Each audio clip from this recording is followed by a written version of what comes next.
I remember that day in every detail, even though 7 years have passed. It all started because I overslept. Yeah, simple as that. I was late for my shift at the observatory, and if it hadn't been for that spilled coffee, humanity might have gone much longer without realizing that something out there had woken up. That night, everything felt off. The sky too clear, the instruments too quiet. Even my colleagues were suspiciously polite. I turned on the spectral analyzer, and the monitor displayed the usual solar activity charts. But among them, a spike. Not massive, not catastrophic, just strange, like someone blinking through the radio static. I zoomed in, and my heart clenched.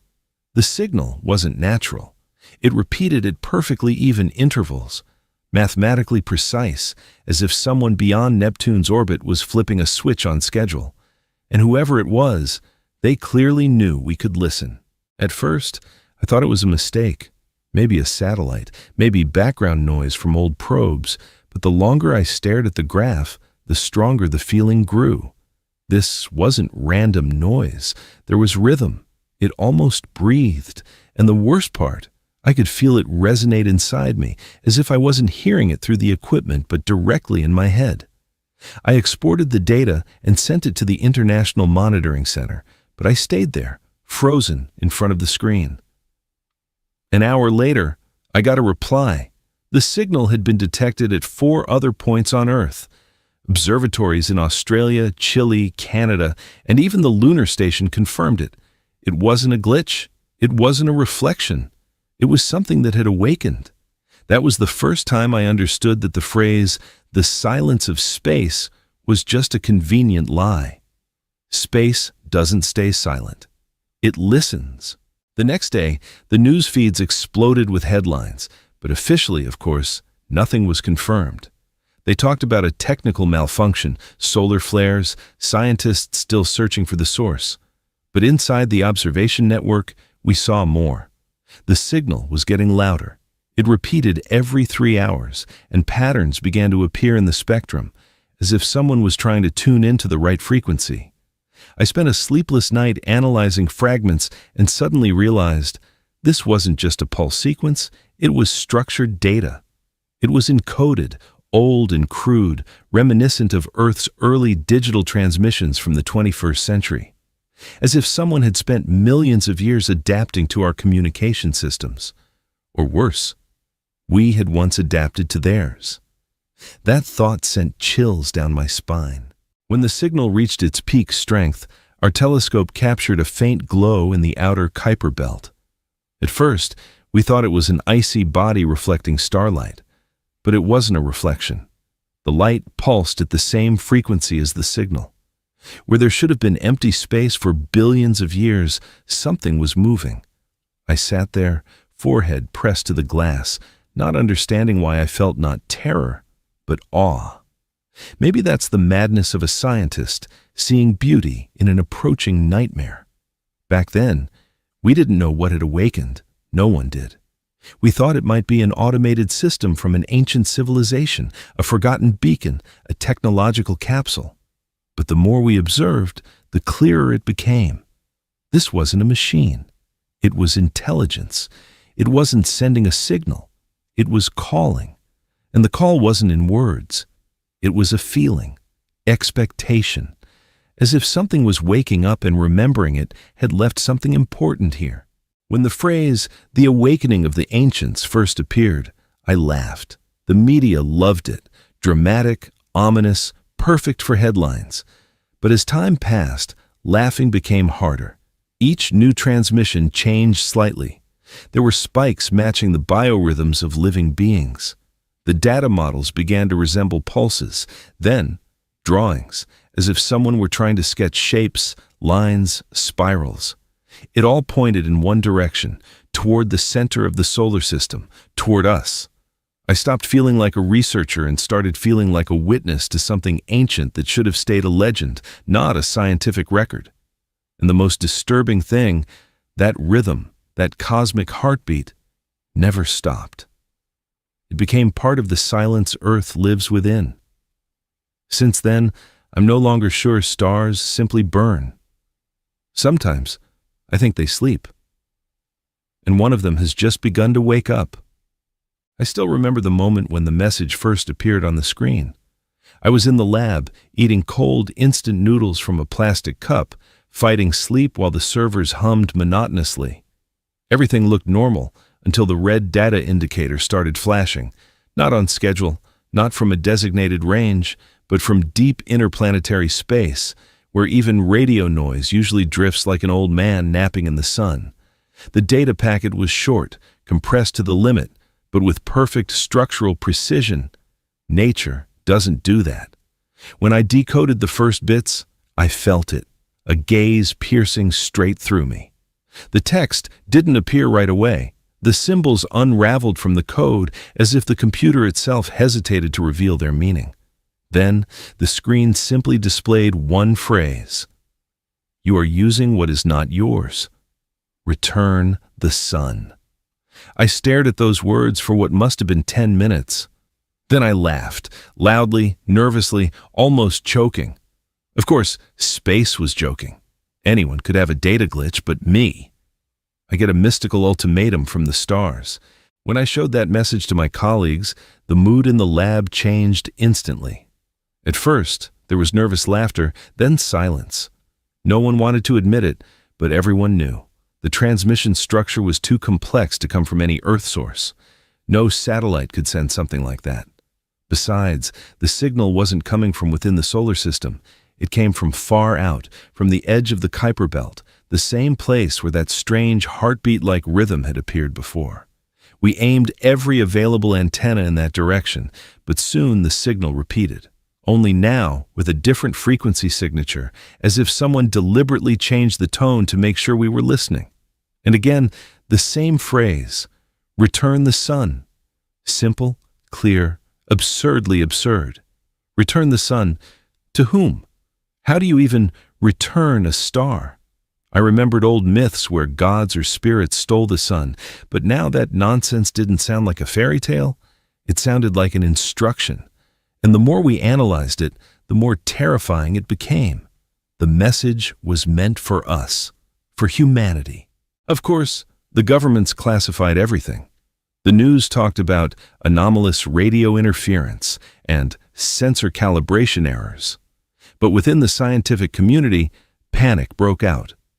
I attended a closed meeting where military officials and astrophysicists argued until they were shouting. Some insisted it was a hoax, an advanced hacker simulation. Others presented data showing the signal had spectral signatures not found on Earth. And then there were the ones who stayed silent. Those silent people disappeared later. They just didn't show up for work again, their offices sealed, their names erased from the system. I don't know what they found, but I felt it had something to do with the message itself. When I stayed late that night and reread those words, I felt uneasy.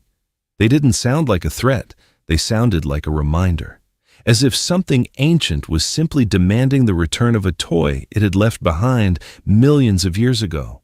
A few days later, the signal repeated, but this time the message came with an image. Not a photo, not a video, more like an abstract pattern of lines spinning into a spiral as if someone was showing a diagram.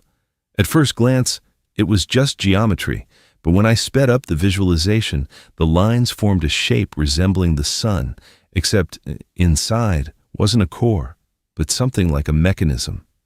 My colleagues and I debated for hours, but the more we examined it, the clearer it became.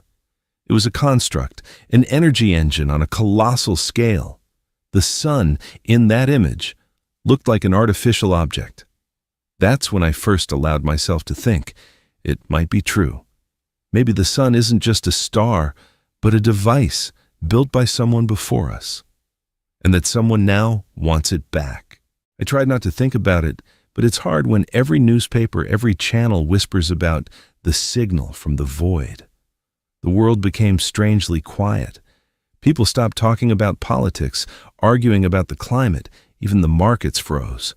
There was this feeling in the air, like the stillness before a storm. Observatories began detecting microscopic fluctuations in solar radiation, as if someone was lightly turning the brightness knob. Scientists tried to stay calm, but I saw their faces. We all knew it wasn't coincidence. That night, I sat on the roof, staring at the sun, or rather, at its reflection in the telescope data. It looked calm, familiar, warm. And yet, deep inside, I felt that someone beyond the light's edge was watching us, and maybe waiting for an answer. Sometimes, I think panic is just the brain's way of admitting it no longer understands anything. In the first days after the message from the void, I slept 2 hours a night and ate whatever didn't need heating. The world seemed frozen, waiting for something unthinkable, but on the surface, everything looked normal. The news talked about the weather, politicians about stability, and the sun kept shining like nothing happened, only that nothing started to feel wrong. People looked up at the sky longer than before. I saw it from the park across from the observatory, passers-by tilting their heads trying to spot something off. Maybe the solar disk looked dimmer, maybe the sunspots moved differently. It seemed funny, but the laughter stuck in my throat. Because I'd noticed it too, the radiation had changed, uneven, unstable. In the lab, the spectral instruments detected micro-oscillations that shouldn't exist. The sun seemed to tremble, or worse, someone was shaking it by an invisible thread. Officially, we were ordered to stay silent. Everyone with access to the raw data had to sign off on 10 levels of secrecy. Documents, protocols, even emails, all deleted, leaving only blank files behind. But astrophysicists have a bad habit. We keep copies. We're too used to doubting, and in one of those copies, I found something that haunted me for weeks. It was a timeline of solar activity over the past 20 years. I overlaid the new data and realized the changes had started long ago. No one noticed because the sun is too familiar to question. The radiation was shifting in phase, as if some massive mechanism were slowly losing synchronization. And if those numbers were correct, the sun really was working like an engine. A real, engineered one. Not a thermonuclear furnace like we were taught, but something artificial, sustaining the reaction by principles we don't even understand. I tried to report it to my superiors, but they wouldn't listen. One of the supervisors said that such talk undermined public order. Another advised me to take a vacation. That's when I realized they knew. Not everything, but enough to be afraid. Soon, a new internal directive appeared. Halt all ultraviolet range observations. It sounded absurd, since that range provided the most accurate data. Then, they simply shut down part of our equipment, citing maintenance. At that moment, real fear hit me. Not because something threatened the sun, but because I understood that the information control system worked faster than the truth-finding system. Anything that didn't fit the norm was erased, even thoughts.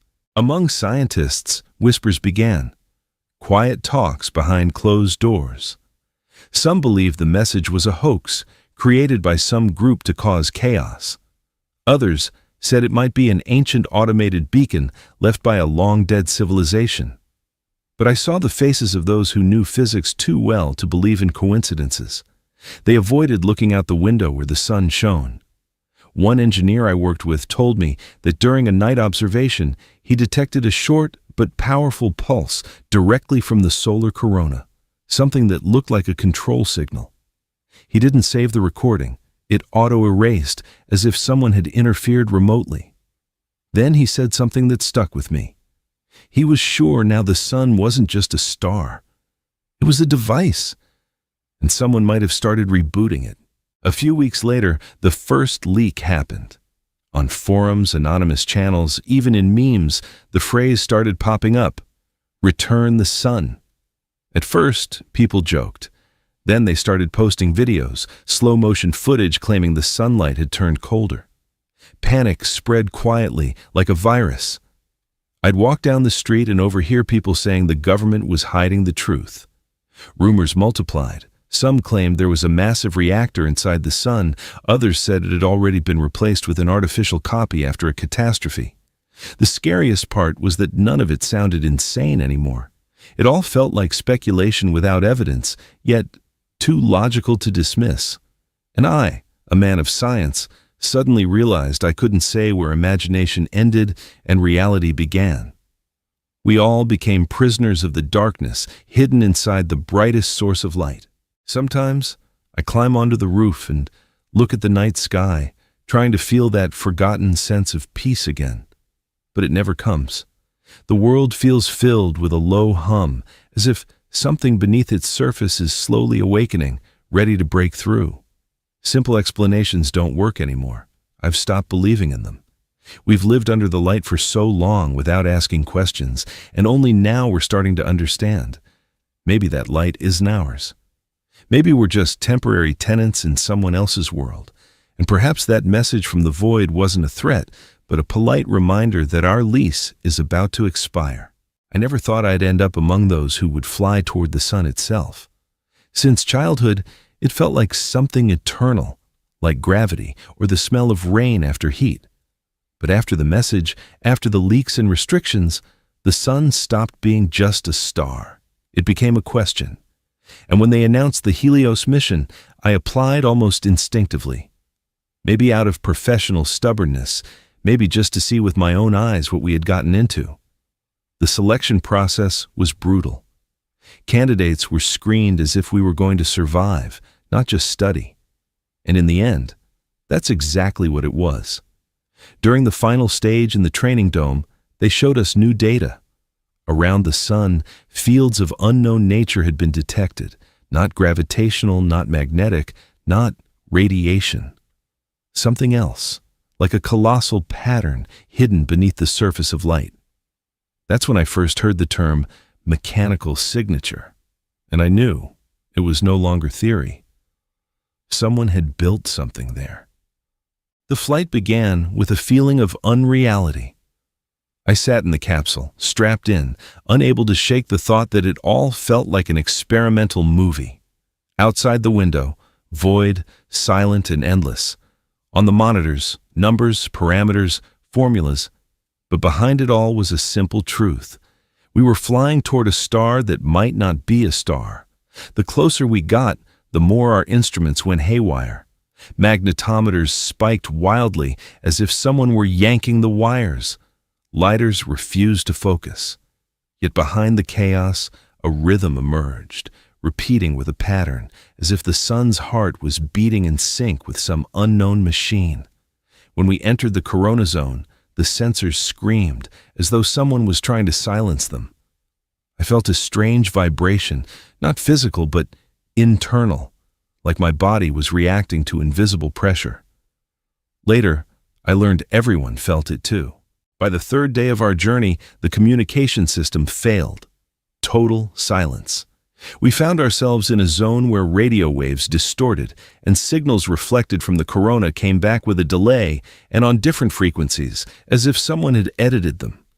One of the engineers joked that the sun was talking to us. We just didn't know how to listen. It sounded like a nervous joke back then, but I remembered it, because at some point I heard it too. It was like a hum, rhythmic, steady. Not a sound, more like a vibration in the bones. We turned on a new spectrometer and got a graph that no instrument could explain. The radiation had a clear digital structure, repeating at 24-minute intervals.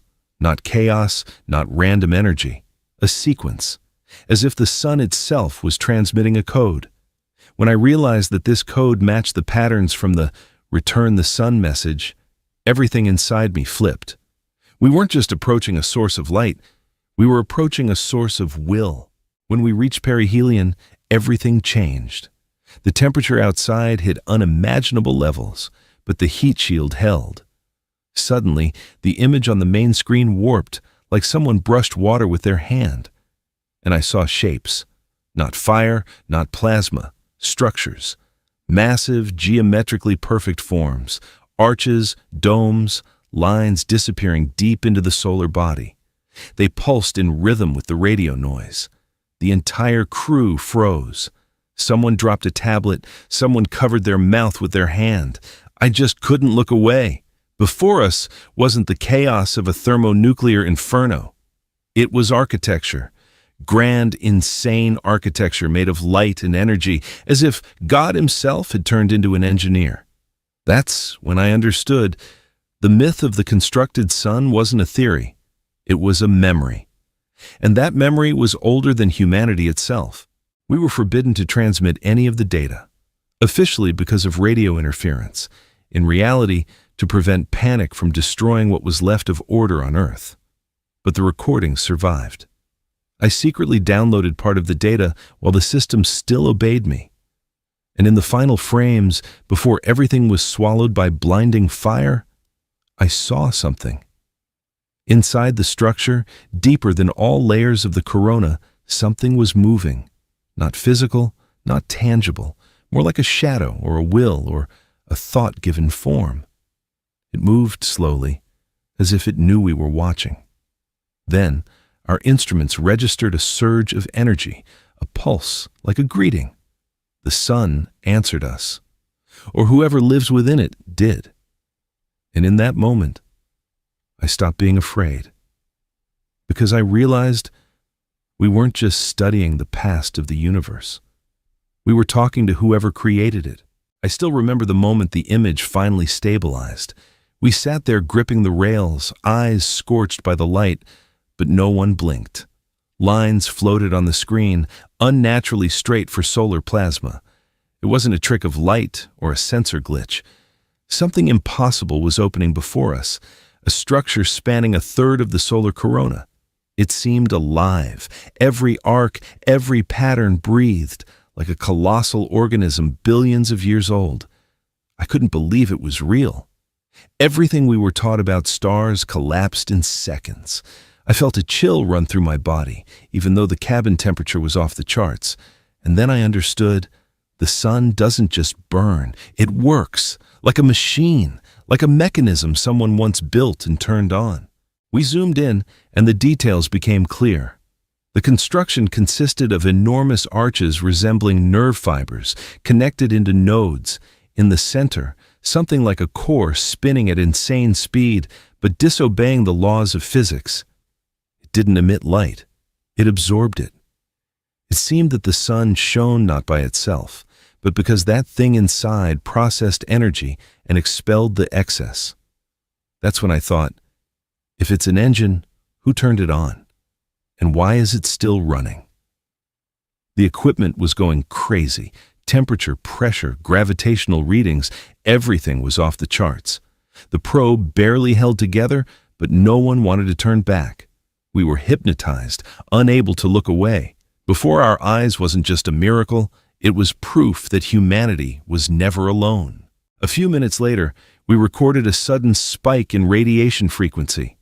An impulse came from the core, and all instruments went dark.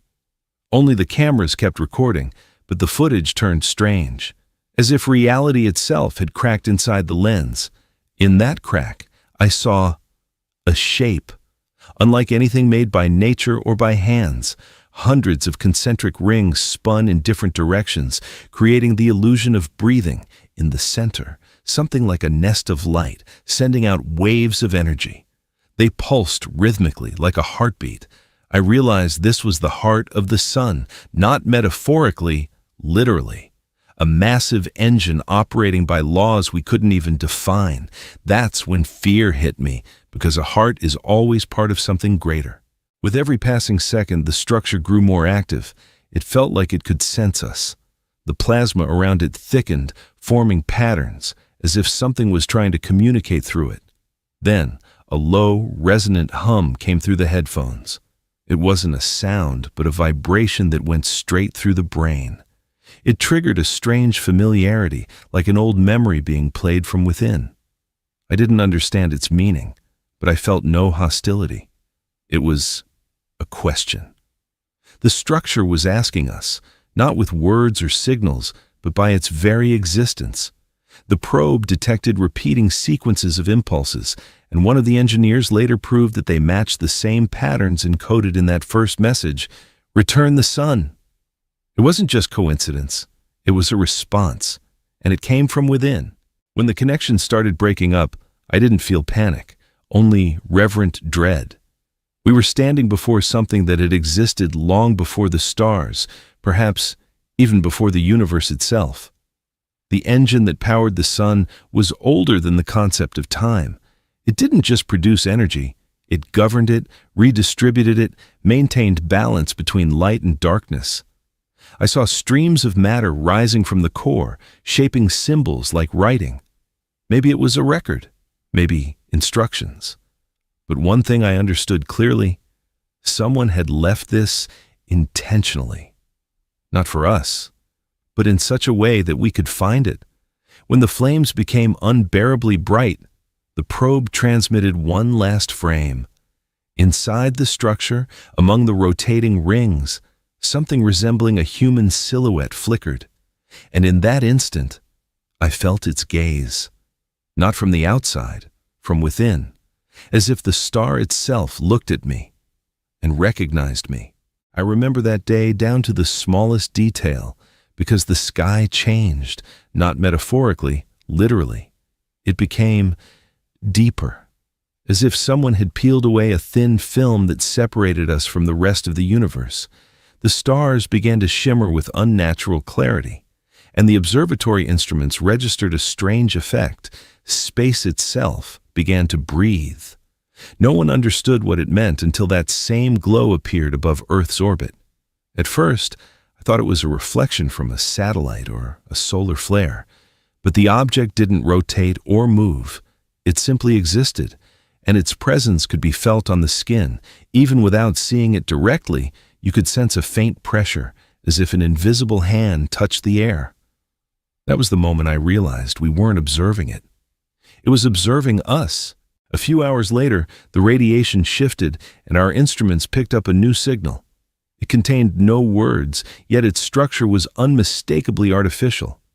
I can't explain the feeling. It was like someone speaking directly to you, not through sound or thought, but through the essence of consciousness itself. The meaning seemed to seep into our minds on its own. We understood it wasn't a threat or a warning. It was an introduction. They were saying they'd come home. I couldn't believe that the word "they" now referred to something real. The envoys, as journalists later called them, weren't bodies in any familiar sense. They looked like clusters of light with constantly shifting geometry. Sometimes it seemed as if a whole world moved within each form, as if miniature stars hid inside them. And yet, I felt they were alive, real. When we decoded the meaning of their message, a chill ran down my spine.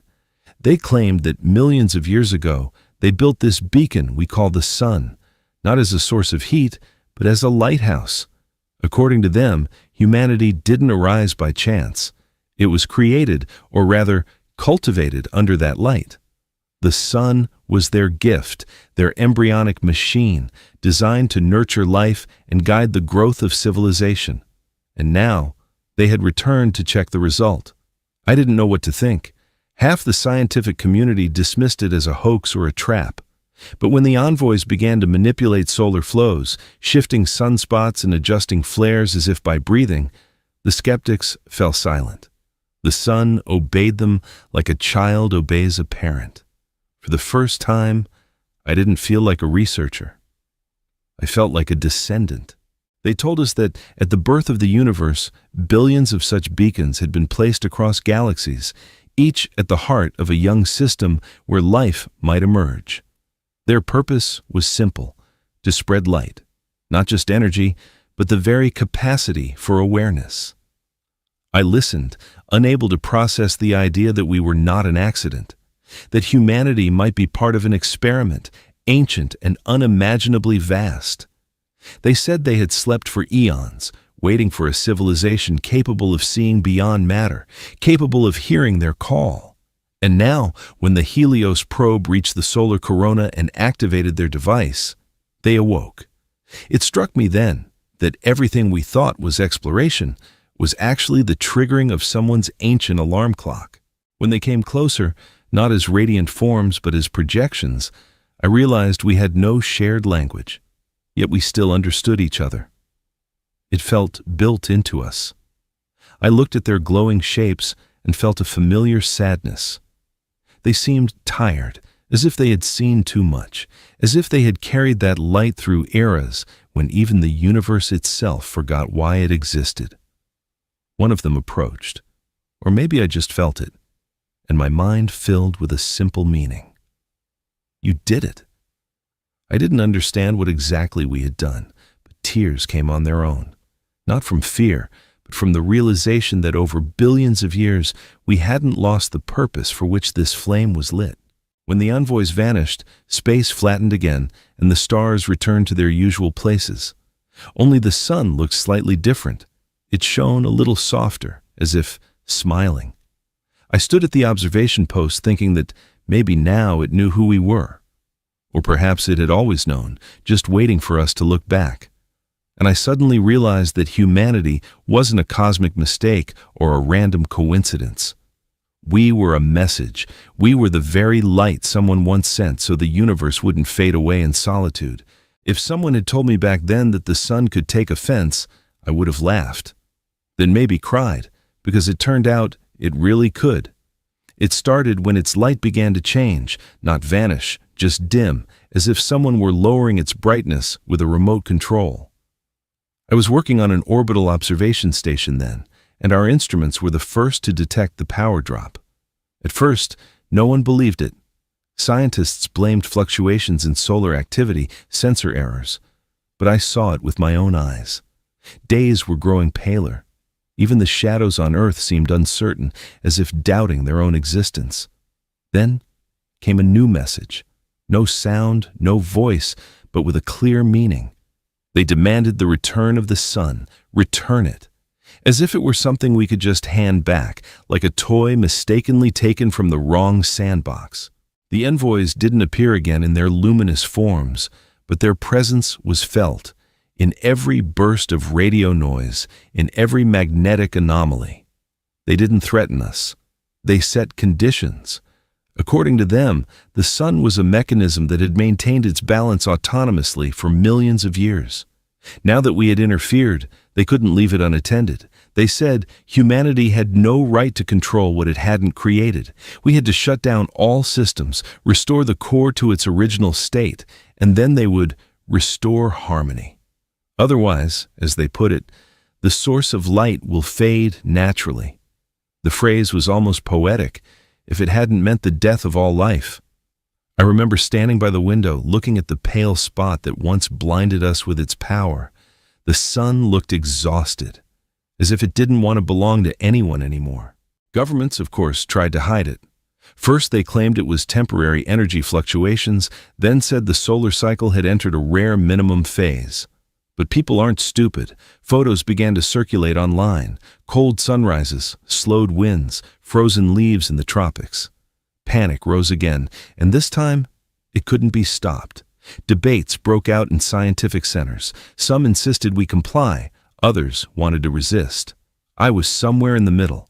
I wanted to believe we could solve this without a war, but the more I studied the structure of solar radiation, the clearer it became. They really could control it. We saw temperature shifts in the photosphere by fractions of a percent, and those fluctuations matched their signals. It was like the breathing of a living organism that had been ordered to hold its breath. A few weeks later, the sun began losing not just light, but color. It grew whiter, colder, as if something inside it was dying. I couldn't look at it without feeling a strange guilt. It felt like we had done something terrible just by trying to uncover the truth. One of our astrophysicists suggested the ancients weren't threatening us out of anger, but out of fear. If their technology was truly connected to the star's source of energy, any interference could be catastrophic for them. Maybe they were just protecting themselves. But people wouldn't understand that, especially as the world grew darker. Every day, millions of eyes looked up, trying to see whether our sun was still there, or already gone. I could feel humanity losing not just warmth, but its confidence that we had any future at all. When the message repeated, there was no hesitation in it. You made your choice. The light will leave. I don't know how they transmitted it. There were no radio waves, no visual effects. Everything around simply stopped for a few seconds. Even the station's instruments went silent. And then, everything grew quieter. Space had always been silent, but this silence felt different, conscious. I stared at the spectrograph panel as the energy lines sank lower, realizing that we had lost, Or maybe we had only just begun to understand what we were part of. We didn't know if the sun could be persuaded to return, didn't know what return even meant to them. But deep inside, I felt that if this was the end, it wasn't sudden. It was one we had chosen ourselves. And maybe that was why the ancients didn't rush to extinguish us completely. They were waiting, testing whether we could preserve the light when it was no longer there. I never thought humanity could end up fighting over a star. We used to argue about oil, water, ideologies, borders, but the sun was always above all that, beyond disputes and control. It simply shone, never choosing sides, and suddenly it turned out that even it could be divided. After the ancients issued their ultimatum, humanity split in half. One side, the so-called humble, believed we had to return the sun like polite tenants who knew it was time to vacate someone else's home. The other side, the keepers, argued that if the sun had fed us for millions of years, it belonged to us by the right of life itself. I was caught between them. To me, both sides seemed right in their own way, and equally insane. Some were willing to turn off the star for the sake of a clear conscience, while others were ready to start an interplanetary war just to prove they could hold on to the flame. I watched it all and felt that our civilization was, for the first time, waging war not against someone else, but against itself. At first, it looked like just another political crisis. New parties emerged, manifestos were written, and statements about moral responsibility flooded the networks. The streets filled with protests. Some banners demanded to return the light to its creators, while others called to protect our sky. But soon, it became something much darker. When it became clear that the sun really was dimming, everyone's patience ran out. Orbital stations began blocking data transmissions, and mutinies broke out in the space fleets. Even among the scientists on the Helios project, arguments erupted. Some secretly leaked information to the humble, others connected to the military defense systems. Everyone believed they were defending the truth. And I just felt the world shrinking. Stations that once exchanged data now exchanged threats. People I used to drink coffee with at conferences began to hate each other. When the sun lost another % of its brightness, patience finally snapped. Earth literally split into two camps. The Union of Return announced the start of an operation to restore universal order. They planned to send an impulse device toward the sun that would completely disable all Earth-based systems affecting its field. A kind of repentance button. In response, the Keepers activated Project Helios Shield, a satellite network armed with thermo-gravitational generators capable of repelling any interference. I witnessed the first battles flare up above the planet, not for land, but for the right to tell the sun it belonged to us. No one really understood how you could fight over a dying star, but we did. Because people never fight for outcomes, they fight for meaning. I remember the day the sky turned gray, not from weather, from ash. One of the satellites was shot down, and its fragments entered the atmosphere, scattering into thousands of fiery sparks. They fell slowly, like a rain of embers. People watched in silence. That was when I realized the sun wasn't fading because the ancients were taking back its light, but because we were suffocating it ourselves. It was just reflecting what was happening inside us. We had become cold, greedy, and self-righteous, and the light was leaving with it. The scientists, the group I still belonged to back then, kept trying to run analyses, but it was becoming clear that science was powerless against human stupidity. We had proven we could measure a star's energy, but we couldn't measure our own madness. At some point, I stopped working and just started watching. I stared at the screen showing orbital data and realized it was all theater. Neither side would win. Even if the ancients left, we had already destroyed what we were trying to save. People fought in space, cities burned on Earth, and the sun kept fading. It didn't interfere, didn't take revenge. It just grew colder, as if it was tired of our shouting. And I began to wonder if maybe the ancients gave us the choice not as a test of power, but as a test of character. Not to see if we could save the star, but to see if we could save ourselves. And honestly, I wasn't sure the answer. I still remember the day they first showed us the blueprint of a weapon capable of interfering with the very heart of the sun. No one said it aloud, but everyone understood. We were about to challenge the gods. The lab was filled with a strange silence, not the usual kind when people are focused, but a heavy, viscous, almost sacred one. The project was meant to be humanity's final argument in its dispute with the ancients. It was called the Helios Shield, though, in truth, it was no shield at all, but a spear, a tool for direct intervention in the solar core. We were trying to seize control from those who, by their own words, had created the light. As I looked at the schematics, I thought this was no longer science, but pure magic. Humanity once again decided to play creator, unable to accept being reminded of its place. From the very beginning, it all looked like madness. We were building devices that operated on the edge of physics, and sometimes beyond it. Generators powered not by energy, but by gravitational distortions. Drones capable of flying near the solar corona without vaporizing. Artificial stabilization fields that could literally freeze the flow of plasma. Every day I walked into the lab, and the world became a little less real. Scientists argued, engineers went sleepless for days, and the military demanded results, because the ancients were sending signals more and more often, as if to say, time was running out. Officially, we called it a defense plan, but everyone knew it wasn't defense. It was an act of desperation. We weren't protecting the sun. We were trying to prove it belonged to us. The work moved at a frantic pace. No one thought about the consequences. I saw people I had known for years turn into zealots. They spoke of plasma streams and thermoquantum nodes as if they were talking about a living being. I didn't judge them. I had become one of them too. Every morning I felt we were standing on the threshold of the impossible. And at the same time, I knew that beyond that threshold could be the end of everything. Several times, we detected strange signals from the solar corona, as if someone was watching us. Maybe the ancients were monitoring the experiments. Maybe the sun itself was reacting to the interference. One of our engineers said it seemed angry, and for some reason, I believed him.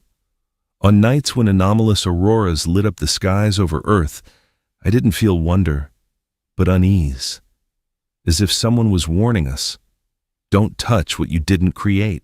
When the first test succeeded, the whole world erupted in celebration. The news declared that humanity had taken control of the light. People filled the streets, celebrating, singing, though no one really understood what it meant. We, the engineers, knew. Nothing was over yet. Everything rested on a theory built from assumptions and calculations with no precedent. One failure, one wrong pulse, and the sun could explode, erasing everything we had ever created. But fear gave way to pride. We began to believe we could tamper with the machinery of the universe without paying the price. And as always, pride proved stronger than reason. I remember the moment I first saw the prototype activate. We watched from a subspace module positioned beyond Mercury's orbit. On the screens appeared a massive beam, not of light, but something gravitational, dense like metal. It pierced through the sun's corona and seemed to latch onto its core. Space around it warped, flashed, and for a moment, I thought the star screamed.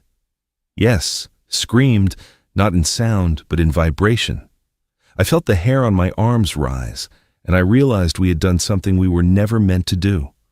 That was the first time I felt true fear, not for myself, for everything alive.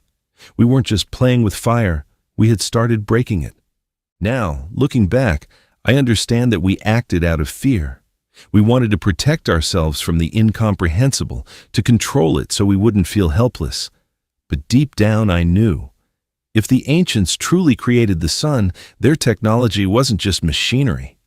It was part of something greater, maybe even alive. And now we had driven a spear into it, convinced we could make it obey. The defense plan had become an assault, and science, the final weapon of pride. And as I watched it all, I couldn't shake the feeling that the sun would answer. The only question was when. When I first saw an arc of plasma flare across the sky above the sun, I realized a war had begun, one no one could stop. Not a war for territory or resources, but for an idea, for the right to exist. We called it the battle for the star, but in truth, it was humanity's final attempt to prove it wasn't just an accident in someone else's experiment. The sun looked strange then, almost alive, flaring in pain. Its surface pulsed, and it seemed that every burst was a heartbeat trying to break free from invisible hands. We, the participants of the Helios Shield mission, weren't witnesses. We were accomplices. I sat in my observation bay, watching thousands of ships form a defensive line along Mercury's orbit. Everything trembled, space, time, even logic itself. At first, it seemed the ancients had no intention of responding. Their ships, if they could even be called that, simply hovered above the solar corona. Enormous, motionless, as if made of both light and metal. They emitted no signals, launched no attacks. They just watched. But then, something changed. Space around them distorted, like water around a dropped stone, and that's when we knew they had started to act. A wave of unknown energy rippled from the sun toward us, passing through shields, through everything. Monitors flickered, instruments went haywire, and it felt as if reality itself was cycling through versions of its own existence. Some said it was a form of communication, others, an attack. But I saw my colleagues' faces, and they all showed the same thing: terror. This wasn't a weapon. It was a reminder that we were children playing with fire that was never ours. When the first human fleet opened fire in response, space itself ignited. Lasers and plasma torpedoes, magnetic vortices, antimatter blasts, all merged into a blinding storm. It felt as if the night sky had turned into a raging sea of light. I tried to record the data, but the instruments couldn't handle the overload. Against the sun's backdrop, the explosions looked like mosquito bites, but each one meant hundreds dead. We fought against machines that knew neither fear nor doubt.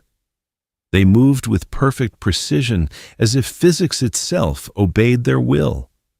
And humans fought on emotion, on stubbornness, on that strange thing the ancients may never have known. The desperate faith that even if we lost, it would still be our choice. I saw one of our battleships, the Argus, go into a direct collision with an ancient object. The ship simply vanished, dissolving into light, but the impact managed to disrupt the enemy's field. A few of our cruisers broke through closer to the sun and launched resonance charges. No one knew what would happen. Some thought the sun's core would stabilize, others that it would explode. Honestly, I didn't believe either. Everything felt too vast for a human mind to truly grasp. In that moment, I realized this wasn't a war, but a dialogue, one where we screamed and no one heard us. Maybe they didn't want to destroy us. Maybe they just wanted to turn off the lamp we had forced to flicker. Then something began that I still can't explain. Space around the sun suddenly froze. All readings dropped to zero, radio contact cut out, and for a few seconds, everything was silent. So silent, I could hear my own heartbeat. And then the sun flared, not brighter, not hotter, but aware. The flash felt like a gaze. It passed through ships, through everything living and dead, and I thought it was judging us, like a parent looking at a child who broke something precious yet is still loved. Then the sun's rays began to change. They formed a pattern, not random, not chaotic. A structure resembling a neural network or maybe a map. Someone who survived the battle later said it was a code, an invitation or a warning.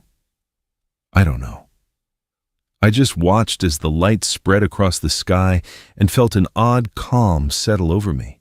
Even now, years later, I'm still not sure who won that day. Humans, machines, or the sun itself. deciding we deserved a second chance.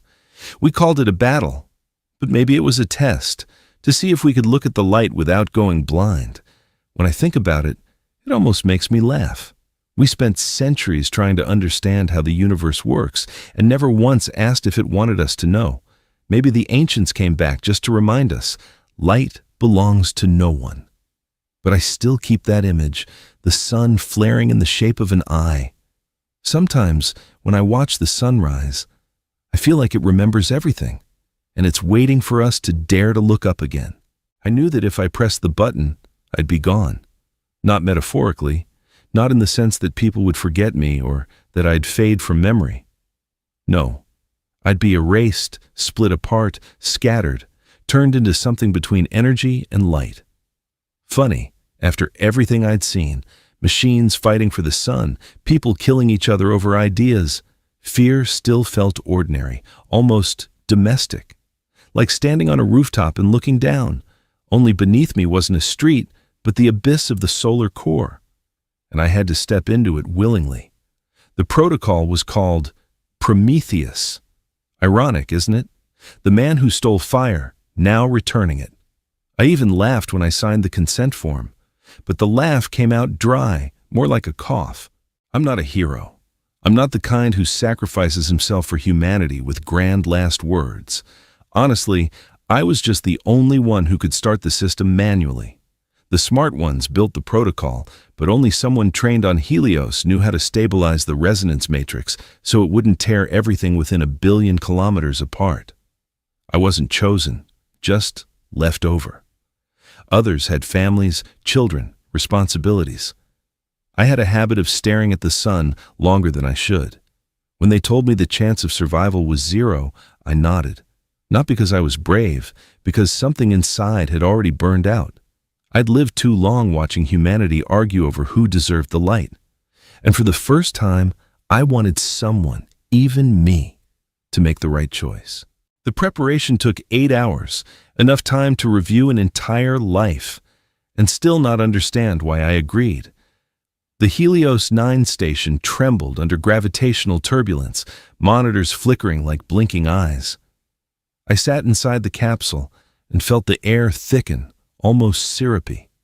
Somewhere beyond the walls, the reactors hummed, the breath of a beast.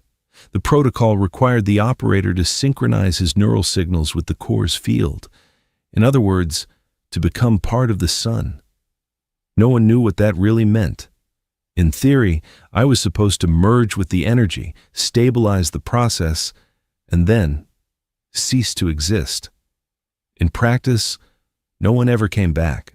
When the countdown hit 10, I suddenly remembered the smell of wet asphalt after rain. I don't know why. Maybe the brain always searches for something alive when it knows the end has come. When the process began, I expected pain, but there was none. There was light. It didn't blind, it absorbed. At first I felt my body, then the boundaries began to dissolve. I seemed to expand, to grow beyond the station, the orbit, the planets. Memories flared like sparks, faces, voices, stars. I heard something vast and infinite breathing beside me. Maybe it was those who created the sun. Maybe it was the sun itself. At one point, I realized I was no longer human, but not part of a machine either. I was light, not a metaphor, real light. I felt energy flowing through me, felt millions of kilometers of plasma responding to my pulse. And in that endless awareness, one simple thought appeared, strangely clear. All living things just want to burn, not destroy, not conquer, just shine while they can. I saw Earth, a small blue sphere hanging in the dark. People who still didn't know if they had survived. Someone was probably standing on the shore then, looking up at the sky, watching the solar flares stabilize. They must have thought it was just a coincidence, another miracle of science. No one knew that at that moment I was inside, not as a body, but as a thought, as a thread connecting the light with those who loved it. I wanted to laugh and cry at the same time. I realized I wasn't disappearing. I was simply changing. My flesh turned into a beam, into warmth, into the breath of a photon, and at the very moment the sun became steady and calm, I felt it, alive, aware, answering me. It didn't speak, but I understood. Thank you. Now that it's all over, I can't say where I am. Maybe I'm part of a ray breaking through morning clouds, maybe I'm the warmth in someone's hands, or maybe I'm still deep inside the star, whispering in its language so it doesn't forget to shine. People will probably argue about what happened, write reports, build monuments, but I don't want them to remember me. I just want them to look up at the sky and understand light isn't something that belongs to anyone. It's what you become when you decide not to be afraid. And if someday someone tries to turn off the sun again, I'll be there, in every spark, in every ray, because I am the sun, and I'm still alive. I didn't wake up from sound, but from light. It was different, soft, almost human. After all those months of red storms and dark eclipses, the morning looked impossibly calm. The sun was the sun again, round, alive, golden. It no longer trembled, no longer exhaled darkness. They said the stabilization had succeeded, that Helios had done the impossible. But everyone who had seen it with their own eyes knew something had changed in the very nature of light. It felt as if it was looking back. I stood on the observatory roof, feeling warmth touch my skin, not burning, but as if recognizing. That was the first time I thought, what if the sun remembers us now? Or maybe someone specific, the one who gave it everything so it could shine again. 3 months had passed since the station signal was lost. We called him simply the operator. No name, no titles. He became a legend, but not the kind found in books. More like a legend whispered between conversations when no one wants to believe a person could vanish like that. Scientists tried to explain everything rationally. Quantum fusion, conversion of matter into energy, a new form of existence.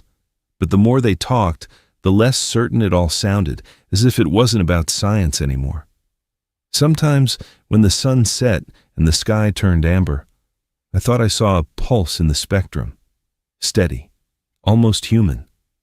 And in those moments, I thought that maybe he was still here, not dead, just part of what we now call light. The world changed after that war, but not the way people expected. There were no celebrations, no slogans shouted. Everyone grew quiet, attentive, as if afraid to disturb the sky itself. Borders between countries started to lose meaning, not because of politics, but because everyone suddenly realized how small we were to divide what belonged to the stars. On Mercury's orbit, the wreckage of ships remained, rusted ghosts of the battle, gleaming in the rays of a new dawn. No one tried to clear them. Let them stay as a reminder of how close we came to the edge. Scientists from the solar conglomerate now work on Project Aurora, a system capable of reproducing miniature stars in laboratories. They say it's the beginning of a new era. But in their eyes, there's still something of fear, as if they themselves aren't sure they've truly earned this light. And then, something strange happened. The radio telescopes on Mars started picking up signals similar to the sun's pulse, but not matching its frequency. We thought it was an error, interference, or reflection. But when the same pattern started repeating, one of the physicists said it was a code. Not human, but recognizable in structure. At first, it sounded like a conspiracy theory, until we saw the graphs. They were too deliberate. Someone or something was sending us a rhythm repeating a phrase from the old Helios station communication protocol. Observation continues. I remember how silence filled the lab. No one spoke, but everyone understood one thing. The ancients hadn't disappeared. They just stepped aside. They're watching, waiting, maybe to see what we do next. Sometimes, I think the sun is a window now. Not a deity, not a weapon, but a channel between those who came before us and those we will become. When I look at it, I feel a strange calm, as if everything we did wasn't for nothing. We survived the darkness, and now we can build again. Not for power, not for glory, for understanding. Humanity has always wanted to be more than it is. Maybe that's both our curse and our gift. We create until we become what we've created. Sometimes I think, if one day we can ignite our own sun, somewhere on the edge of the galaxy, in the void where no one sees, that will be the moment the ancients acknowledge us as equals. Or maybe that will be him, the one who once became the light, coming home. Now, every morning begins the same. I go out onto the same roof, drink coffee, and watch the rays fall on the panels of the old observation station. The dust glows golden, birds return to their roots, and life flows again. Sometimes it seems to me the light feels a little warmer. Maybe it's just imagination. Or maybe it's really smiling. Because now I know for sure the sun is alive. And maybe one day we will be too. Not just people, but creators. Those who ignite stars not for glory, but so that someone else, thousands of years later, can wake up in the morning and say, "It wasn't in vain."